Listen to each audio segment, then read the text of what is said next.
Nabigla ako ni Commander. Katatapos ko lang magkape, ang sabi kay kung pwede daw ako magluto ng chapsoy at siya lang ay may napangakuan ay pipick upin daw ngayong alas 10.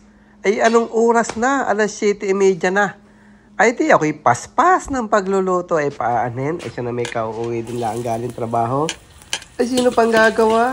Ay di ako na. Alam nga namang siya pa. Ay puyat nga yun. Kayang-kaya ko na, are. Gusto ko rin naman ginagawa, are, ang magluto. Mga kabayan, are, ang aking simpleng luto. Simpleng chapsoy. Ay di kung anong inihanda ng aking asawang pangrekado, ay siyang aking gagamitin. Simple lang, mabilis. Pero ang kinalabasan ay talagang husay na husay din. Ay napakasarap din. At toong nag-request pa, ang sabi baga, abay, huwag mo naman masyadong pakakalutuin ng gulay at masarap yung malutong-lutong pa. Ay talaga naman. Ay di gagaw eh. Request eh. Maaari kang hindi susundin. Matatakaw ka talaga. Ako si Uno. Magluluto ng inyong paborito. Masarap, malasa. Kapag natikman, mapapawaw sa video pala. Mga lutong Pinoy at lutong bahay o kahit pa sa handaan. Ako si Uno, pinasarap, luto kayo'y matatakam.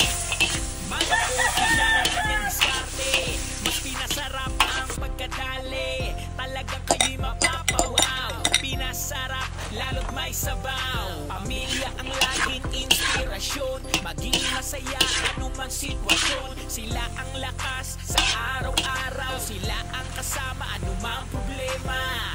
Sa paglutong may pagmamahal, lalo pa kasama ang pamilya. Ako si Uno, sa pagluto kayo ay matututo. Pinoy na panlasa, mas pinasarap. Natural lang at simple ang mga sangkap. Huwag ka nang maghanap ng iba.